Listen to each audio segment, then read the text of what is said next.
Welcome to Retire with Purpose, a show specifically designed to help you maximize your financial confidence in retirement. Casey Weed is the CEO and Chief Visionary of Howard Bailey Financial, a certified financial planner and Wall Street Journal best-selling author. He's your host on Retire with Purpose. Hey, I'm Casey Weed, and we believe in retirement strategies that are driven by meaning and purpose. Join us this week and every week as we discuss planning for your best retirement, pinpointing your purpose, building a rock-solid financial plan, and unpacking trending topics that could impact your financial future. Welcome to the show.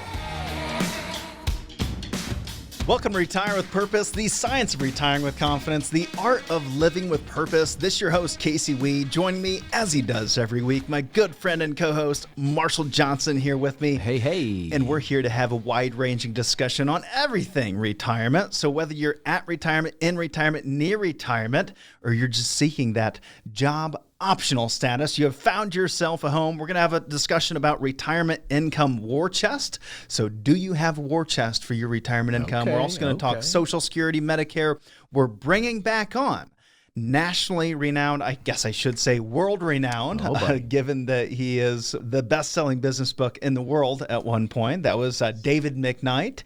And we're also, believe it or not, we're going to talk toilet paper here today, and it's not the kind of discussion that you've heard about toilet paper over the last 12 months. We're going to be diving in deep to that single-ply in your life. But first up, we're going to hit on an article that came to us from our Weekend Reading for Retirees email series. So throughout the week, Marshall and I, we dig in. We do a lot of reading. We sift the internet and scour the universe to find you the very best articles that can make a positive impact in your financial life in retirement, trending topics on the latest in retirement income strategies, tax planning, what's going on in Washington, how it'll impact your finances. If you'd like to sign up to receive those articles, go to retirewithpurpose.com and go ahead, first name and email, we'll get you signed up right there. However, we're going to be covering an article from Kiplinger here today, which we also covered on the podcast. So if you'd like a link to this particular article,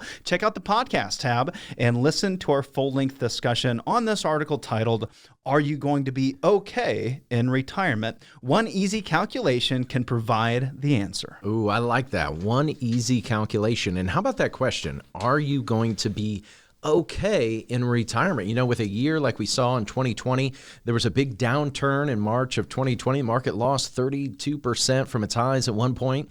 That was a real question. And a lot of people might have been in retirement, nearing retirement, at retirement saying, honey, are we going to be okay? Well, here's a simple solution to try and put pen to paper. Boy, it was like a winter, but it was like a flash winter that we had. You know, we had like a 60-day winter, like a blizzard. Yeah, however, there were a lot of lingering effects in our psyche that went on for the following several months. But there are seasons when it comes to the stock market. There's 4 seasons in almost everything. You know, life has seasons. The stock market has seasons. Mm-hmm. And if you think about the seasonality of the stock market, you have these springs, then you have summer. So spring, kind things are reoccurring. It feels good. Yeah. The sun's starting to come out. Mm-hmm. You go, okay, maybe it's safe to come out. This feels good. Yep. And then you get to summer. You know, everybody's outside. Everybody's buying up everything. It just feels good to have a good time. Yeah. And it doesn't seem like it's ever going to end. And then summer just seems shorter than it should be. Fall starts to come. It sneaks up on you, cools down a little bit. You don't notice it too much. And I think this is true almost every winter for me. As we come through fall, I don't get hit with, man, why do we live in Indiana until all of a sudden it's snowing outside, or it's 20 degrees, it's 10 degrees below zero. And then I go, this is awful. Yeah. And then I start to put together strategies for how I'm going to get myself out of this situation, right? Oh, we need to book a vacation. We need to go to the beach. We need to, maybe we need to install some new lights in the house, make me feel like I'm getting some vitamin D, right? We start making poor decisions, during those winters. And then we come out and we get back to spring and it starts to lighten up and we start feeling good about things again. There's a lot of parallels there in the stock market. Yeah, so the author here, PJ Denuzio, if I pronounce that correctly, he's a CPA, and the analogy that he used with the weather was great, because he says, when we're in that winter phase, that's usually when we make some emotional missteps. And oftentimes we hear that question, am I going to be okay? And so Casey, he kind of walks us through the idea of a war chest. A war chest, back in the good old days, the kingdoms, they had to have money set aside in case they had a war. But in today's world, this is a meaningful fund earmarked for a specific or challenging purpose. Yeah, and this is an article that was included in Weekend Reading several weeks ago, and I didn't introduce it to the financial advisory team until after it had been released on Weekend Reading, and I shared this calculation, this thought idea, this process of thinking about your finances and having a war chest for those winters as they come along, and I saw a lot of light bulbs go off, with the advisory team. We got a dozen, different advisors sitting in there, and they're all going, "Oh, I like that." We talk about that all the time. We just don't call it that. This article was written by, as Marshall said, a CPA, but also a financial planner, and this is something that they use in their practice. They use this calculation in their practice specifically in those winters, during those difficult times. You might remember back during March or April, especially if you're retired, you probably picked up the phone, you called your financial planner and said, "Hey, I'm scared. We need to do something. Where are we going? need to get out. What are we going to do? How are we going to protect against the downside?" And you start to panic, and they would use this discussion around your war chest. We would say, "Okay, well, let's take a look at your war chest. Let's revisit the plan." And as part of our planning process, when we're building out a retirement income strategy, we have 3 different strategies that we will typically propose with varying degrees of risk and certainty. We'll have one that is all market-based, so it might all be stocks and bonds. You have a strategy that's at the far right of that, which is 100% guaranteed income the rest of your life. However, there's not a lot of upside or flexibility. Then there's a middle strategy where you're creating some type of floor. And usually that means you're going to guarantee your first 5 to 10 years worth of income needs. Right. And then we're going to retain some equities on the sidelines. So we have some guarantees and some upside potential at the same time.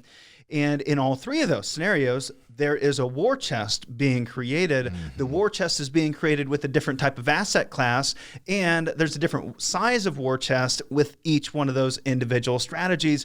You choose the war chest that helps you sleep best at night. Yeah, and if you're just trying to do this calculation for yourself, the first thing he says here is take your total cash reserves and your total cash and bonds in your portfolio. So if you've got a managed portfolio, you've got some mutual funds, take a look at all the bonds, take a look at all the cash in those portfolios plus your bank accounts, and divide this number by your monthly retirement withdrawal. And this is where it's going to customize this to your situation. This isn't anybody else. This is your situation. Take that amount of money, divide it by your monthly retirement withdrawal, and that's how you come up with a time frame for how long your war chest will help you weather those storms. And I believe most families, they've never done this calculation, for one, and most, after you do this calculation, you find, I'm not in a good position. You might also be the flip side of that coin and go, "Oh my gosh, I mean, I've got enough set aside in this war chest that I never need to touch those stocks or that real estate or that business asset for the rest of my life." Yeah, that's key, right? He talks about, people that sell during a crash like we saw in March is because they don't have a plan, right? And some people may have a plan. They may have a war chest and they don't really realize it. Or they've forgotten about it. And there you go. We That's even good. found this, during that downturn. My favorite income strategy, just like the author says here at the end, he says, hey, the typical retirement monthly withdrawal war chest that they put together in their strategies has 10 years of withdrawals. And that's how we're structuring the majority of our income strategies. Right. Your first 10 years of income are guaranteed. So if we're 2 years in or 3 years in, we still have 7 years, 8 years before we need to touch those assets that are a little down right now. We have time to allow them to recover. We've bought you time. And it's a way to also go, it's kind of like I'm younger, right? So today I'm 65, but I don't need any of that stock stuff over there for another 10 years. Well, that's kind of like I'm 55. How worried about this would I be if I'm 55? Right. Probably not nearly as worried as you would be if you were 65. So to provide a little more color to that calculation, let's walk through that. So you have cash, you have bonds, you have maybe CDs or fixed annuities, fixed indexed annuities. Add all that up. So let's say you had $100,000 in cash, $500,000 in bonds. And I think we got to be careful with that whole bond word because there's some really bad bonds. I know. Just go with it. There's some really high-risk bonds, some really low-risk bonds. Just go with it for now. Let's just pretend that they're highly rated investment-grade bonds. So you've got $100,000 in cash, $500,000 in solid bonds. You've got $600,000 there in your war chest. And you need $3,500 a month. Now, when we say $3,500 a month, we're already assuming you've got your Social Security, you might have some other income, but from your investments, you only need $3,500 a month. Right. So you take that $600,000, divide it by that monthly withdrawal. In this case, you would have 14 years and 3 months worth of war chest money sitting on the sidelines. So maybe you have another $600,000 that's down a little bit in the market. You can afford to allow that to come back and work into that war chest. I promise you, it's not going to take 14 years and 3 months to get those equities back to even. And look at what happened last year. We're talking about a couple months in some scenarios. Sometimes it takes 10 years though. Well, and depending on how conservative somebody is, maybe they want 10 years, maybe they want 14 years. This is where you can tailor this to fit your situation, but it's definitely something that you can use with your spouse or your loved one if they say to us, are we going to be okay? How does this impact us? Maybe you're listening and you're going, boy, I wish I had a war chest, or I'm not sure if I have a war chest. I don't even know what's in my portfolio. That's what we do. So you come in, you'll visit with our team. We've got an offer for you right now. Come in, visit with our team. We'll run you through this calculation. And if you don't have an income strategy today, we'll show you different income strategies, pros and cons between those, and we'll find the one that creates a war chest, that creates that warmth in your heart that you need to spend with confidence in retirement. You'll meet with an independent financial advisor on our team, either in person or through a video meeting from the comfort of your home, and we will help you prepare to handle retirement pitfalls like inflation, healthcare emergencies, taxation, stock market crashes, like we said here. In short, our team's approach is to take the guesswork out of financial planning for you, to walk you through a process that can deliver to you that confidence that you need to spend in retirement. It can take just 30 minutes. So for the next 10 callers that call right now at 866-482-9559, a comprehensive financial review at no obligation. That's 866-482-9559, 866-482-9559. Now for our question of the day. What percentage of baby boomers have implemented a written retirement plan? Is that 20%, 45, 60, 75%? We'll have the answer when we come back. You're listening to Retire with Purpose, hosted by Casey Weed and Marshall Johnson.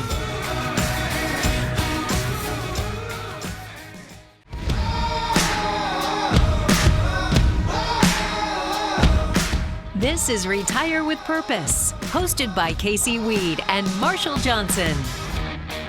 Welcome back to Retire with Purpose, the science of retiring with confidence, the art of living with purpose. This is your host, Casey Weed. Joining me, my good friend and co-host, Marshall Johnson, here with you to answer your question of the day.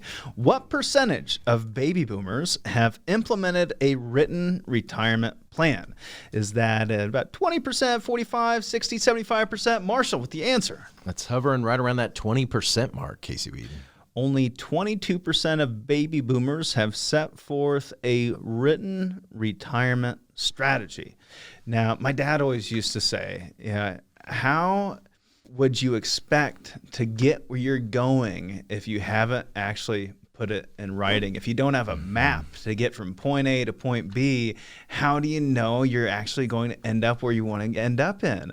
He used to tell this story about Thomas Edison that was traveling cross country. No, it was Einstein. That's right. Einstein traveling cross country, and he's got his ticket, but he can't find it. He thought he had his ticket, and the conductor's going, "Hey, it's okay. We know who you are. Have a seat." And he goes, "Look, I know who I am. I just don't know where I'm going." Right. Do you know where you're going? 100% of our clients have a written retirement plan. We've put in writing where they are first. What is your purpose? What drives you? Why are you putting together this plan in the first place? What is the meaning you hope to accomplish out of having this in your financial life? Design your financial life plan around that. It's called a financial life plan because it will drive that meaning in your life. And then on the back end, you've got meaning. And in that document, it shares with you where you were, where you're at today, where you're going, and how it's going to get there. If you don't have that, let's get you a written plan. Call us right now. We'll schedule a complimentary review of your entire financial situation and get you on the right track. 866-482-9559, 866-482-9559. Now, throughout the week, we like to turn the mic back to you and see what's on your mind. Do you have any questions? Do you have anything that's keeping you up at night? Anything you're struggling with financially? Maybe you're sitting in cash and you're not sure when to get back in. Maybe you're concerned about current tax policy and what that might look like in the near future. Maybe your neighbor told you something and you go, I want to prove that guy wrong. Just go on over to retirewithpurpose.com. In the bottom right-hand corner of the screen, it says, Ask Casey a question. Type your question in there. We will get you an answer, and if you'd like to be featured on the show, we will feature a question right here. And that's what we did with Eldon in Stevensville, Michigan. Eldon, like that name. That is the first time. That might be the first Eldon. That's the first Eldon I've ever heard of. And Eldon is only 61. Eldon is 61. Eldon has 15 rental properties, he says. He says, I have 15 rental properties that are fully depreciated. Is it wiser to liquidate before starting Social Security? What are the tax implications if I hold on to the properties after I start my Social Security? Woo! What a question right out of the gate from Eldon. There's a lot to unpack here, Casey Weed. Oftentimes when people buy rental properties, what they start to do is depreciate those down to take some of the tax benefits there up front. And so what happens is you end up depreciating the value of that entire house down. So then when you go to sell it, is a completely taxable event. So what he's worried about here, it sounds like, is selling some of his properties when he's drawing Social Security and the tax implications of that. So number one, if you've got taxable income over a certain threshold, your Social Security is going to be taxable. But to me, that's not the biggest concern here. The bigger concern is, one, how much income is being generated by these properties? Do you need that income for retirement? Are you going to need that for the rest of your life? What about the properties? Do you want them to go to your kids? Then we got the whole issue with Biden's tax proposals of getting rid of the step up in basis. I mean, there's a lot going on in this one question. It's a really overwhelming question and one that needs one-on-one attention. But if we break it down, the first question is, when should I take Social Security? So I am of the opinion that you shouldn't take Social Security until you need Social Security in the majority of instances. So if you're going to continue to work, or if those rental properties are generating more income than you actually need, just go ahead and defer that Social Security in the future. That's good. Benefit from the 8% roll up until you actually need it. And maybe that is at which time that you've actually decided to sell those rental properties. And I think when you say tax implications, there's two different tax implications. One, the income that's generated from those rental properties. So you've got income that's being generated from the rental properties that's going to affect the taxation of your Social Security. Then you also have the sale of those properties, which could impact your Social Security benefit as well. If it's a one-off instance, then there's a form you can file to avoid that. But there's no telling what future tax law is going to hold. Sure. And if we just look at that at the other end, should I hold on to my fully depreciated properties or sell them? Well, if you've got fully depreciated properties in the past, we'd say, hey, just hold those till you die, and then pass them on to your heirs, and then they'll get a full step up in basis. Now the proposal is, I was just reading an article today talking about dramatic changes to capital gains taxes, elimination of special treatment for capital gains entirely. That wasn't part of Biden's original proposal. It was along the lines of limiting or eliminating the step up in basis upon death. And so there's a strong argument today that it makes more sense to start selling capital gains properties than it used to. However, we don't really know what the future is going to hold. Right. My advice would be, let's wait out till the end of the year, and maybe we'll have a clearer picture of what the tax situation is going to look like, or the tax implications are going to be for, not just Social Security, but capital gains, rental properties. These different, they can make the tax code as complicated as they want, as we all know. And so we want to take a wait and see approach, I think, this early in the year. Absolutely. Great question, Eldon. Look forward to further communication there. Next up, we've got Sandy. Sandy in Fort Wayne, Indiana says, Casey, how can I budget pre-age 65 healthcare cost, as well as what Medicare might cost me? Yeah. Well, I think this feels overwhelming. I don't know how much I'm going to need to cover healthcare, but you do if you go out and get a quote.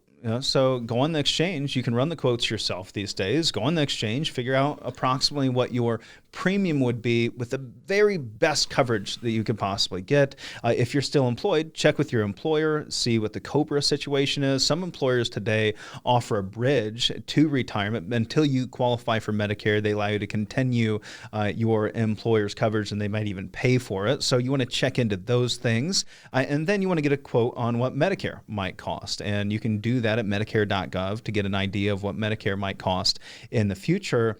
And we did a great discussion around this on episode 18 of the Retire with Purpose podcast, where we not only talk about the costs of healthcare in retirement, the basic costs of, say, Medicare supplements, Medicare Advantage. We talk through what those costs were, and it all came from research that was conducted by our favorite retirement researcher, Michael Kitzes, and it also incorporates in there all of those expenses that will not be covered by Medicare, and it can be a lot of money. I would look at those numbers and not necessarily go with the average. I would look at the average and then bump that number up an extra 10% and stress test. Play to the high side. Yeah, we're always stress testing, all of our retirement income strategies for more than just market fluctuations. We want to stress test them for rising taxes, changes in Social Security, changes in healthcare costs in the future. We're going to stress test all of those things in our office. If you'd like to get that stress test done for your retirement income strategy, just give us a call right now, 866-482-9559, 866-482-9559. I would add into there, preparing. She asked, how can I prepare? Well, one of the big ways that a lot of individuals can prepare for healthcare cost pre-age 65 is to fund HSAs and make sure that you're getting a pool of money up and running that's a bucket that you'll be able to get some tax benefits on today and in the future. And so that's something that I know Casey and I, we both have HSA. We encourage all of our employees to get HSAs, different than the flexible spending accounts, the use it or lose it. This is the health savings accounts. Set them up with Vanguard or Fidelity, HSA Bank. Very easy to set up, a way to set money aside that can be used to help pay for these costs pre-Medicare. And after, actually, you can use it for your entire retirement.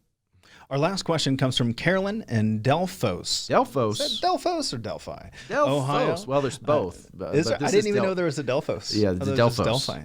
Ever since I retired, I have had a really hard time spending money. Something about not having a paycheck makes me nervous. What are some of the ways to get past this feeling? Ooh, this is a common thing. Understanding that we're savers by nature, and we save and we save and we hoard and we want to build up these big piles of money, and we never want to see them go away. But in behavioral finance, there's a lot of different strategies for helping understand having a war chest. This is something that we touched on earlier. When you have a war chest and you know you're protected in the event of the unknown, the unexpected, then you know that you can handle a lot of the things that the risks that might be thrown your way. So having a concrete plan, number one, being in the 22% of the country that's retired and has a written financial plan, making sure you have a written financial plan that's prepared for emergencies will give you the freedom to allow you to spend with confidence. This brings me back to something that our co-host on the Retire with Purpose television show, Lee Kelso, brought up. Yeah. Not that long ago. I had my dad on the show a number of years ago, and he said, I always go back to what your dad said. He said, every single month I have X amount of dollars coming in every month. He knows he has $7,000 coming in every single month for the rest of his life. It's always going to be there. So he knows that he just budgets month by month. He doesn't have to budget all year long. He just budgets month by month. Right. At the end of the month, if he has $500 left, he takes all his friends out to eat. Yeah. And he is confident in spending that because he knows next month there's going to be another deposit that goes straight into his bank account. You're never going to be comfortable if that number month to month is always varying. I find very few retirees are comfortable. The concept of living on dividend income is great. However, the reality of it is that inconsistent dividend stream doesn't provide the certainty or the confidence to actually spend month to month on the things that you really want to enjoy in retirement. Maybe it provides you more upside potential over the long term, but is that really your goal, Carolyn, at this time in your life? We are here to walk you through building that income strategy, getting that retirement paycheck that you can outlive. And we have a special offer right now for a complimentary financial review where you can meet with an independent financial advisor on our team, either in person or through a video meeting from the comfort of your home, and we'll help you determine how prepared you are to handle retirement pitfalls that will inevitably come your way. Inflation, healthcare emergencies, stock market crashes, rising taxes. In short, we'll take the guesswork out of financial planning for you. It doesn't have to take more than 30 minutes. So for the next 10 callers that call right now, 866-482-9559, a comprehensive financial review at no obligation, 866-482-9559, 866-482-9559. Next up, you're not going to want to miss this. We're bringing on nationally renowned tax expert David McKnight. You're listening to Retire with Purpose, hosted by Casey Weed and Marshall Johnson.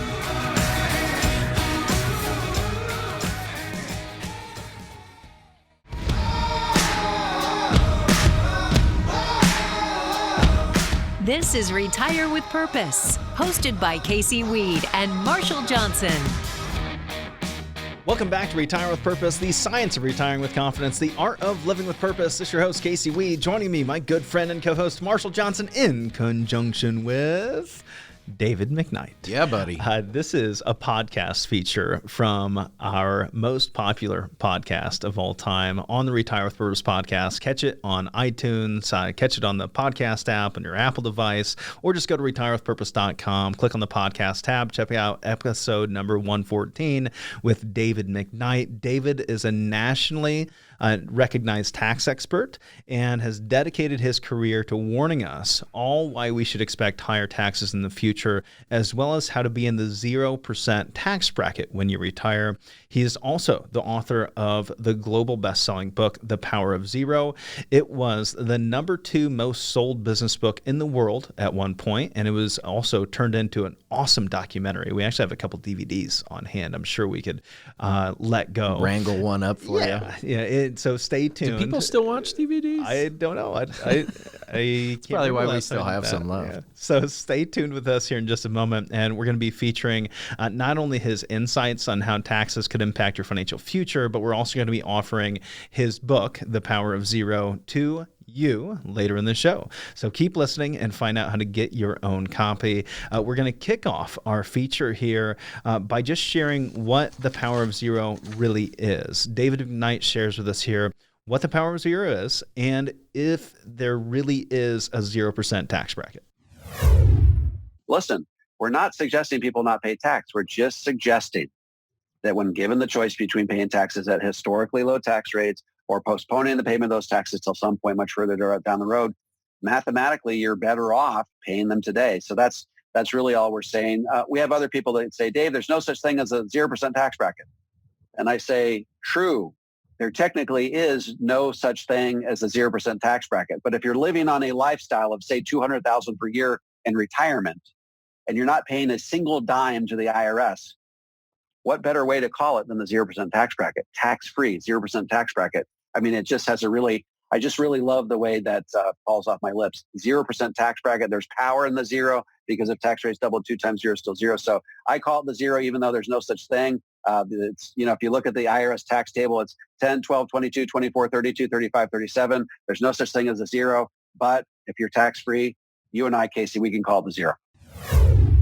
My favorite part there is the power of zero is this. If tax rates double 2 times a year, every year, twice a year, doesn't matter. It's still zero. It's still zero. Right? 0 times 0 is 0. And we have clients that are living that power of zero in retirement because they've done their tax planning early. They got ahead of the ball. They got rid of that loan that Uncle Sam was leaning against them on, and they are now in a much better position. They don't have to worry about rising taxes because they no longer have tax-deferred retirement accounts for the most part. And everybody is not in that utopia, but we have a lot of families that are actually getting there, and they're going to be there in the next 5, 7, 10 years.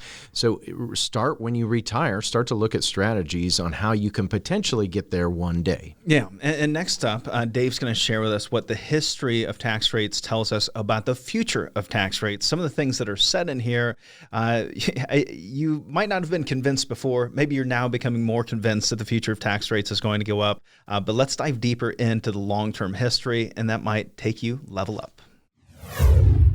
We are experiencing the tax sale of a lifetime. We don't recognize how good it is because we don't often think about how high tax rates were under, during the 40s, 50s, 60s, 70s. It wasn't until Reagan actually got into office that tax rates started to lower dramatically. But we're in an environment where politicians are talking about raising the marginal tax rate on the wealthiest among us. And the thing you got to remember is when that highest marginal tax rate goes up, historically, it's a bellwether for all of the other tax rates. As that highest marginal tax rate goes up, all of the lower ones tend to rise right along with it. And that's why we keep our eye on that highest marginal tax bracket. So, we have to, I think we've sort of been lulled into this false sense of security that tax rates are low and they'll always be low. Well, history tells a different story. We're talking to nationally recognized best-selling author of the book, Power of Zero, David McKnight. If you want to listen to the full episode, check out the Retire with Purpose podcast on our website, retirewithpurpose.com. This is episode number 114, and we're giving away the Power of Zero right now. We've partnered up with David McKnight to give away free copies of his best-selling book. If you would like to grab your copy, give us a call now before we run out at 866-482-9559, 866-482-9559. The next natural question is, well, just how could your taxes be higher in retirement even if we don't see tax rates actually increase? So all of these major source of deductions vanish into thin air right when you need them the very most, which is retirement. So even if tax rates weren't going to go up, which I think is a mathematical impossibility at this point, all of the deductions that we enjoy during our working years are gone. And the only thing we're left with is a standard deduction, which if you retire today as a married couple is $24,400. So we've got the combination of disappearing deductions plus the likelihood that tax rates are going to go up, which make it nearly impossible for you to be in a lower tax bracket than you are right now in retirement. Having said that, everybody's situation is different.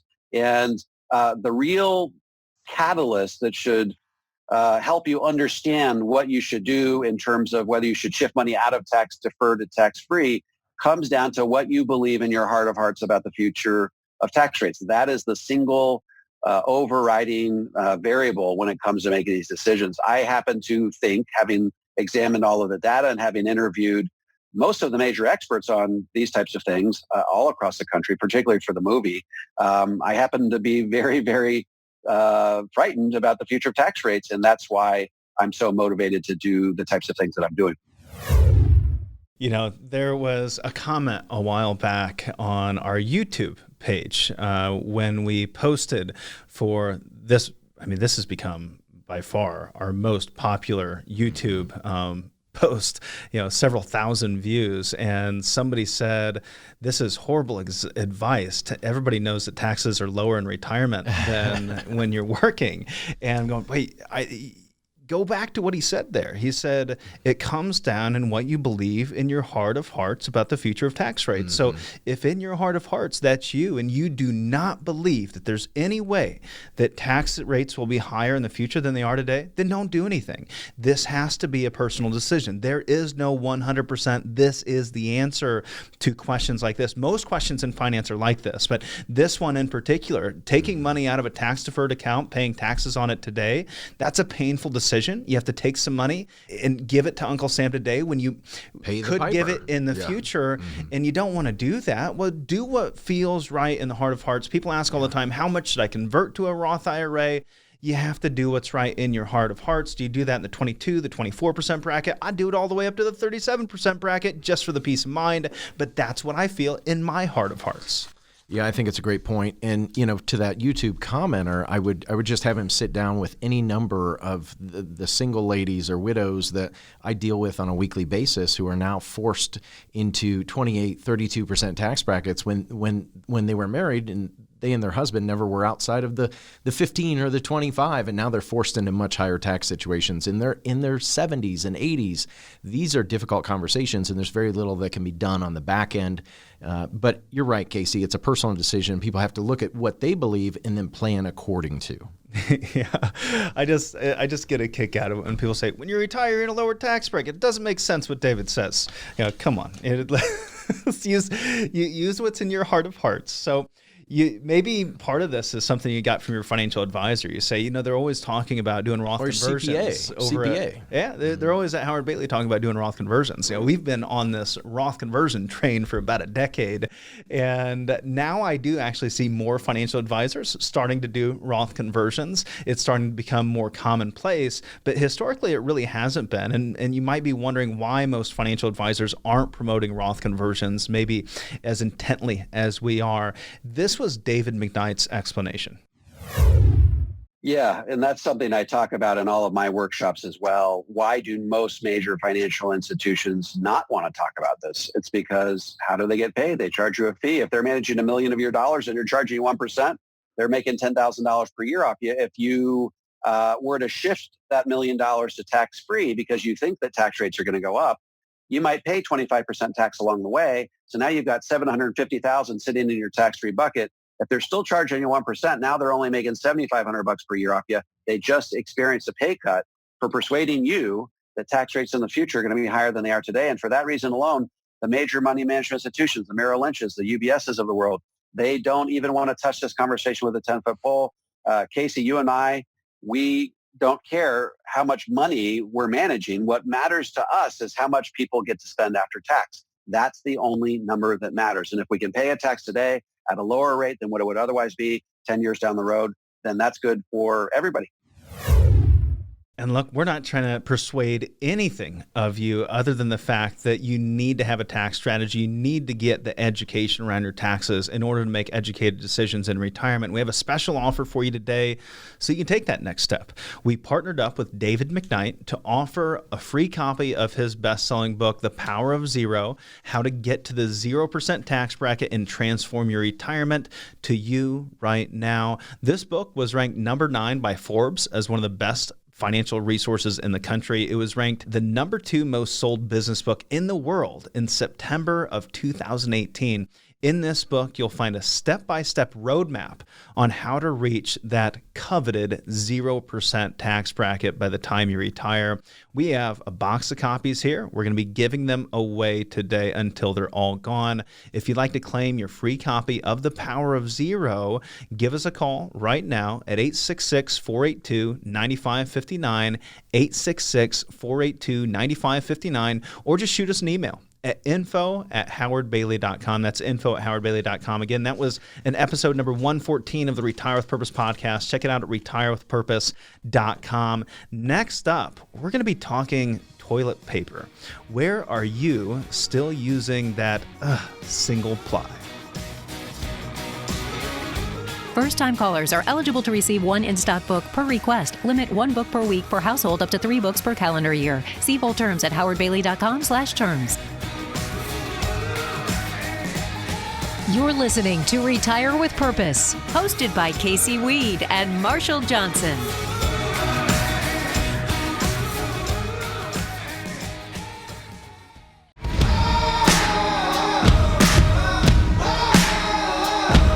This is Retire with Purpose, hosted by Casey Weed and Marshall Johnson. Welcome back to Retire with Purpose, the science of retiring with confidence, the art of living with purpose. This is your host, Casey Weed. Joining me, my good friend and co-host, Marshall Johnson, to discuss another weekend reading article with you. So what is weekend reading? Well, if you were signed up, you'd already know. Weekend reading is a collection of 4 articles with commentary from myself. We send out every single Friday, and it's all designed to help you make better decisions in retirement, because you're staying on top of the latest trends in retirement, then it can impact your bottom line. It could be the latest in retirement income strategies, the latest in tax planning strategies, and you can sign up at retirewithpurpose.com. We also did a full-length discussion on this very article. You can catch the full-length discussion and a link to the article there as well. This one is actually about toilet paper. So that really? Now, hold on. It's okay. It is very... Is this about hoarding assets during a pandemic? This has nothing to do with what you probably think it has to do with. This is by one of my favorite podcasters, maybe my favorite podcast host, and a great blog as well, Tim Ferriss. You probably have heard that name before. The author. 4-hour work week, 5-hour work. Something 5-hour real work short. week. Yeah, not long enough, not nearly long enough. But this was a blog post by him titled, "Where Are You Still Using Single-ply?" Yeah, I love it. Tim's got a great way of writing style, and he starts off by saying, "I recently had an epiphany, and it wasn't in the shower. It wasn't meditating under a tree. It was sitting in the bathroom." Yeah, single-ply. That is a fool's bargain. I've long said this. However, I was still guilty of buying single-ply for years. Not me. For years, I bought the cheapest toilet paper I could buy because I was just always pinching my pennies, Frugal. always looking You're at just frugal. any place that I could save money. It didn't matter. I was indiscriminate. I wanted to save as much money as I possibly could. And the reality was I was trading 30 days of butt sanding for 30 days of butt caressing for an extra $5 a month, right? Well, and it's kind of a scam, too. It's a fool's bargain, Yeah. right? I mean, you still have to fold it over 5 times in order to avoid what he says, the pit of despair. And I agree, right? It's a fool's bargain. But I just grew up that way. And I love the way he said, we have to first look backwards. Yes. This is a valuable discussion because I can't tell you how difficult it is to get someone that has been pinching pennies their entire life to get to where they're at today and grew up in an environment of scarcity to all of a sudden realize that they have enough and they can actually spend money on things like high-quality Charmin, right? Yeah. I mean, it's crucial when you're in that scrimp and save situation where there's nothing to go around. You're just trying to get through, like my grandparents getting through the Great Depression. I mean, they had to do those things. But when you get to the point where you no longer have to do them, there might be some areas where you're single-plying it when you could go a different direction. And I just was kind of thinking through those things as a kid that my parents script on, and I still hear it today. People are always talking about how my parents always shared meals. We never had like Coca-Cola or Pepsi. It was always like Faygo. Yeah, it was always Faygo. Diet right. Oh, we always the had RITE one. Yeah, we always had that. Off-brand cereals. We would do free chips, vacations, right? And if we went on a vacation, even if it was like free because we were going there because my dad signed up for some miles or points or something. There's one of those things they're trying to sell you. Timeshare. Yeah, timeshares. Yeah. And then we got there and we couldn't actually do anything. It's like, well, we've got to stay inside. We got to cook food inside. We can't, we don't get to go out to eat. Well, why are we on vacation? We could have just stayed home if we're just going to stay inside. I had hand-me-down skis, right? I had skis that were my mom's that I had to wear the same size skis for like a decade, just squeezing my feet in there. They're too big, then they hurt the whole time you're out skiing. Here's my wife's favorite one that I just discontinued recently, and that is the reuse of plastic bags. So Ziploc bags were always reused in our household. We would rinse them out with soap, dry them off, and then use them again. I've since stopped that practice here relatively recently, but that was a big one. Landscaping, Dad always did his own landscaping. We're always out, digging trees and we did our own new sprinkler system. Think about all those things that you had to go through as a kid. Because it becomes default, right? And Tim says this becomes your mode, right? Yeah, but it served a purpose back then. Yes. That extreme frugality, it did serve a purpose at the time, especially when my dad was a kid. It was important to the well-being of the family. But as you said, you were getting ready to say, Marshall, it's old software. Yeah, in examining your current life and saying where it simply doesn't apply in the same way. And Tim makes a good point here, and this is something that I circled. No conscious, comprehensive updates have been made in a long time. And you start to think about this and like, what are other areas of our lives? Do we, people stop budgeting when they don't need to anymore, or they stop looking at cash flow, or they stop paying attention to taxes when money's not so tight. We have to eventually step back and re-examine these things to see what's most important. Yeah, he said he had to examine where he's still using single-ply. And you need to ask yourself, where are you still choosing the lowest cost or lowest cost option without even thinking about the downsides? Right. I buy generic canned goods. Right, and it's not. I mean, green beans and corn. Generic and stuff. SpaghettiOs not nearly as good as the regular SpaghettiOs. True. Generic cereals are not as good as the actual name brand cereals. Generic pasta. Now, I recently had some really high quality non-generic pasta. I thought, oh my gosh, I've been missing out on this for 50 cents a box. Yeah. And trash bags, probably a huge one. Where for years I was always getting the worst trash bags, and my wife introduced me to the expandable, like stretchy ones that also smell good. Yeah. They emit this wonderful smell as well. I'm going, oh my gosh, I've been pinching pennies forever.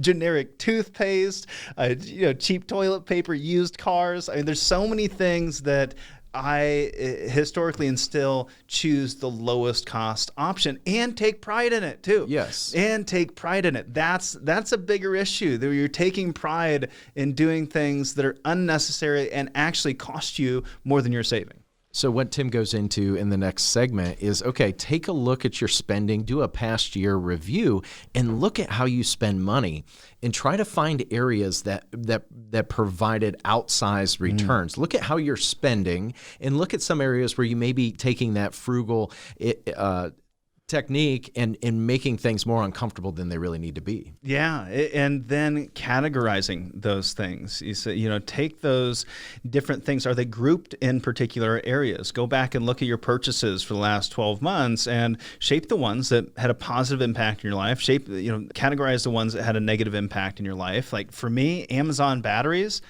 awesome, right? I can order like 100 batteries. The kids are always going to have their toys fully charged, sure. Never making a run to the Walgreens just to grab some extra batteries. For me, it really did fall in to a couple main categories. I felt like it fell right into clothing for sure. I am one that shame to admit it, but I've had holy underwear and holy socks, all the time, right? Just using them until they die. They're not even comfortable anymore. Yeah. I did sock upgrades, underwear upgrades. Undershirts, that's one. I was always drinking Folgers. We got an espresso machine. Ooh. Love that. Flew first class. My wife and I flew first class for the first time in our lives down to Mexico on a little vacation here last week.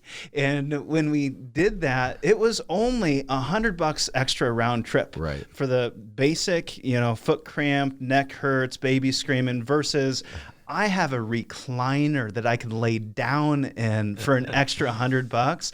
Why have I been doing this to myself? Now, granted, first class tickets are usually more than $100 extra, but I would usually just ignore that completely and go, I'm not a first class kind of person. I don't sit in the basic. A little too bougie. Well, you're trying to, like Tim says, have some uncomfortable conversations with yourself. Like where do I find the most enjoyment? And maybe it's only like a $10 or a $20 upgrade. He talked about upgrading food choices. Like you said, the higher end pasta or the more organic foods, maybe it's only a $10 or $20 upgrade. And where did you see the most impact in your happiness and the overall quality of your life? And he goes, in those areas, maybe it's time you put more into that area.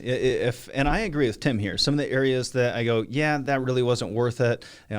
Plastic toys, Total waste. Anytime I got a toy for the kids, that was a total waste of money. Never needed to get, I could have just bought an empty box for that matter. Because they play with the box more. Exactly. Yeah. Wine for me, I agree with Tim. I can't tell the difference between a $100 bottle of wine and a $20 bottle of wine. Right now, we're buying all of our wine at Trader Joe's. Because of this article, it made me go, oh, you know what? Geez, I really like the Trader Joe's $8 bottle. And that is a perfect savings for me, and I'll allocate those other things towards the things that really make a bigger impact in life. And one of those things I'm on the fence about is hiring a nutrition coach. It's like $300 for the year, right? To hire a nutrition coach, and I just won't do it. Well, all the money we save on $7 bottles of wine, I can go get an amazing world-class nutrition coach. That's probably worth it. Well, in the key point here, he says the goal is not to unleash the kraken of irresponsibility and spend like a drunken sailor. It's to find the areas of your life that are going to have the biggest impact if you do upgrade, and make sure you recognize where you're getting the biggest bang for your buck in your own personal life for you and your family. What might a move from scarcity-based decision-making to outcome-based decision-making, what that might actually look like in your life? What might it look like to be frugal by choice instead of simply by default? Where are you still using single-ply in your house? Where are you still using single-ply in your life, where some of those things could be offloaded? You've earned the ability at this point in your life to spend a little bit on some of those convenience items. One of those most common things I find for a lot of our clients is, I've got a couple that were thinking about buying a place in Florida. They said, we're going to buy a place in Florida, and then we can rent it out when we're not there. It'll break even. Say, okay, so you break even. You get to use it for a couple months of the year. They're going to use it during peak season anyway, so you're going to lose out on the biggest rent. So they're just going to break even.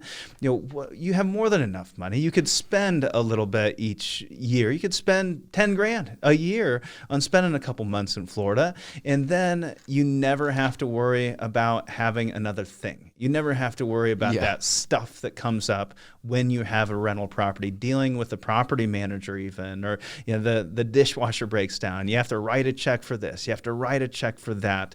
Think about those things that can truly improve your life. Spend your money wisely in the ways that can elevate the experience that you have on a day-to-day for the rest of your life. If you'd like to get a link to this article, again, check it out, retirewithpurpose.com. Maybe it's time to put together a budget, and we can walk through that budget, categorize that budget with you, show you how to put an income strategy together to satisfy all those income needs. You can give us a call right now, 866-482-9559. I'd love to hand out a few copies of my book today as well to the next few callers. Give us a call. I've got a Wall Street Journal best-selling book, Job Optional. It'll show you how to achieve that job optional status in your financial life. Give us a call right now, 866-482-9559. We'll catch you right back here next week on Retire with Purpose.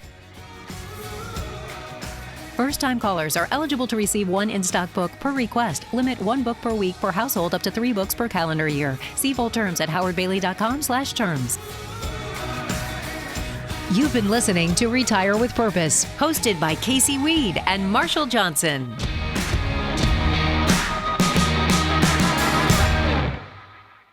Investment advisory services offered through Howard Bailey Securities, LLC, a registered investment advisor. Working with Howard Bailey Securities, LLC cannot guarantee investment success or that specific financial goals will be achieved. Certified Financial Planner Board of Standards, Inc. owns the certification marked CFP and Certified Financial Planner in the U.S., which it awards to individuals who successfully complete CFP Board's initial and ongoing certification requirements. Howard Bailey Financial is a registered trademark of Howard Bailey Financial. All rights reserved. Information is not intended to provide specific legal or tax advice. Howard Bailey Financial nor its advisors are qualified to give tax or legal advice. You are encouraged to consult with your tax or legal professional for guidance on your individual situation. This radio show is a paid placement.